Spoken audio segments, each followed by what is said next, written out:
Bismillahirrahmanirrahim. Assalamualaikum warahmatullahi wabarakatuh. Allahu Akbar, Allahu Akbar, Allahu Akbar.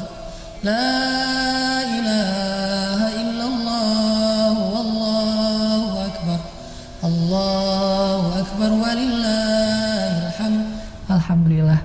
Akhirnya kita sampai di penghujung Ramadan. Akhirnya Allah Subhanahu wa taala beri kita kabar gembira dengan datangnya hari Lebaran. Sebagaimana firman Allah di dalam Al-Qur'an, "Walitukmilul iddata walitukabbirullaha 'ala ma hadakum wa la'allakum tashkurun." Hendaklah kalian menyempurnakan bilangan bulan, yaitu menjadi satu bulan secara utuh, lalu bertakbirlah kepada Allah sebagai bentuk syukur kalian. Malam ini adalah malam Lebaran. Besok adalah Yaumul Id, hari Idul Fitri. Ada beberapa sunnah yang diajarkan Nabi SAW pada hari Id. Bisa dikatakan ini adalah Lebaran ala Rasulullah SAW. Kita pengen lihat apakah Lebaran kita udah mirip nih dengan Lebaran Nabi. Sisi mana yang mirip, sisi mana yang belum mirip. Yang belum mirip coba kita usahain semirip mungkin dengan Lebaran ala Nabi SAW. Yang pertama, sunnah di hari Lebaran itu adalah bergembira. Jadi kalau ada yang hari Lebaran masih ingat mantan, berarti dia bid'ah, nggak sesuai dengan sunnah Nabi. Jangan ingat mantan. Jangan-jangan mantan kita lagi Lebaran dengan pasangan halalnya, ngapain kita ingat dia? Makanya hari Lebaran itu jangan kepo, jangan stalking, karena bikin kita nggak happy. Sedangkan bergembira, happy pada hari Lebaran adalah ibadah. Ketawa di hari Lebaran itu ibadah. Ketawa di hari yang lain biasa aja, mubah, nggak dosa, nggak berpahala. Kalau berlebihan dosa, kalau cukup, normal, wajar, dia juga tidak berpahala. Tapi di hari Lebaran, bersenda gurau, ketawa, tersenyum, happy-happyan, seru-seruan, itu ibadah. Karena Nabi bergembira dengan keluarga beliau. Bahkan di hari Lebaran Masjid Nabawi itu banyak kegiatan. Ada orang Afrika, yaitu orang Habasyah, yang main pedang-pedangan di dalam masjid karena gembira, dan Nabi menonton acara itu bersama dengan istrinya Aisyah. Ada yang bernyanyi dengan senandung-senandung anak kecil, syair-syair anak kecil. Kata Nabi, setiap bangsa itu punya hari Idnya. Artinya hari Lebaran itu kita disuruh untuk berbahagia. Jadi hari ini, besok, beres subuh, habis mandi, berbahagialah. Tahu nggak apa yang paling menyedihkan di hari Lebaran? Pagi Lebaran terjadi keributan suami istri. Bersabarlah, jangan ribut, jangan bertengkar, apalagi hari Lebaran. Kasihan anak-anak dan rugi banget karena tidak akan terulang lagi. Kita nggak tahu tahun depan masih bisa Lebaran bareng lagi atau enggak. Maka jangan sampai suami istri, orang tua dengan anak di hari Lebaran menghabiskan pagi, siang, dan sorenya dengan keributan atau diam-diaman. Itu paling sedih banget. Kadang ribut hanya gara-gara masalah sepele, gara-gara masalah telat dandan untuk ke masjid, sholat Id, atau gara-gara masalah sepele banget. Jangan, sabar. Hari Id, sabar dan usahakan wajah kita selalu berseri-seri. Itu yang pertama.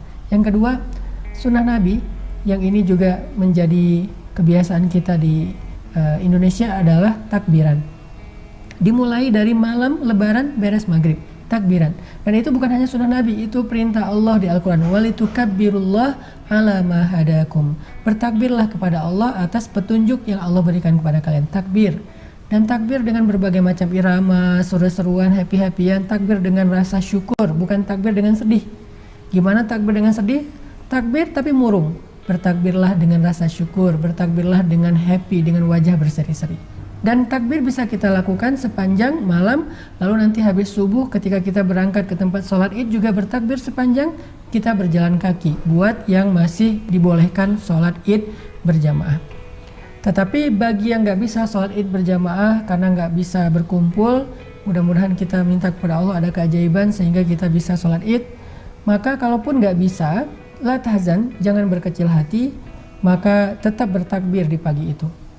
Tetap memuji-muji Allah Subhanahu wa taala, semoga Lebaran kita tidak berkurang kekhidmatan dan kebahagiaannya. Yang ketiga, berbagi. Karena suatu hari Nabi melihat seorang anak kecil yang berdiri di pojok gang, nggak ikut main dengan teman-temannya yang lain. Lalu Nabi menghampiri anak ini dan bertanya, "Wahai anakku, kenapa engkau berdiri sendiri di sini? Wajahmu bersedih." Kata anak itu, "Wahai Tuhan, saya nggak punya orang tua. sehingga tidak ada yang membelikan saya baju baru. Kemudian Nabi merasa sedih, merasa sangat kasihan kepada anak ini. Nabi tersenyum mengatakan, wahai anakku, maukah engkau ikut bersamaku? Aku akan menjadi ayah bagimu, Aisyah akan menjadi ibumu, dan Fatimah akan menjadi saudarimu. Anak ini baru kaget, ternyata itu adalah Rasulullah. Setelah dia mendengar nama Fatimah dan Aisyah, dia baru sadar laki-laki yang di hadapannya itu adalah laki-laki yang sangat mulia, yaitu Rasulullah SAW. Akhirnya dia pulang ke rumah Nabi, makan bersama keluarga Nabi, diberikan baju baru oleh Nabi, bersenda gurau dengan Sayyidah Aisyah dan Sayyidah Fatimah radhiyallahu anhuma. Ini sunnah Nabi. Dan yang keempat, sunnah Nabi saling berkunjung, saling meminta maaf dan memberi maaf. Kalau kita nggak bisa berkunjung karena masih social distancing, maka berkunjung lewat sosial media, berkunjung lewat handphone, berkunjung lewat vid call. Yang jelas saling mengunjungi, mendoakan kebaikan, taqabbalallahu minna wa minkum, saling memberi dan meminta maaf. Mudah-mudahan lebaran kita semakin mirip dengan lebaran Nabi SAW, dengan kebahagiaannya, dengan ibadah takbirannya dan sholat idnya, dengan berbagi kepada orang-orang yang membutuhkan, dan yang terakhir dengan saling menyambung silaturahim yang renggang atau terputus. Barakallahu fiikum.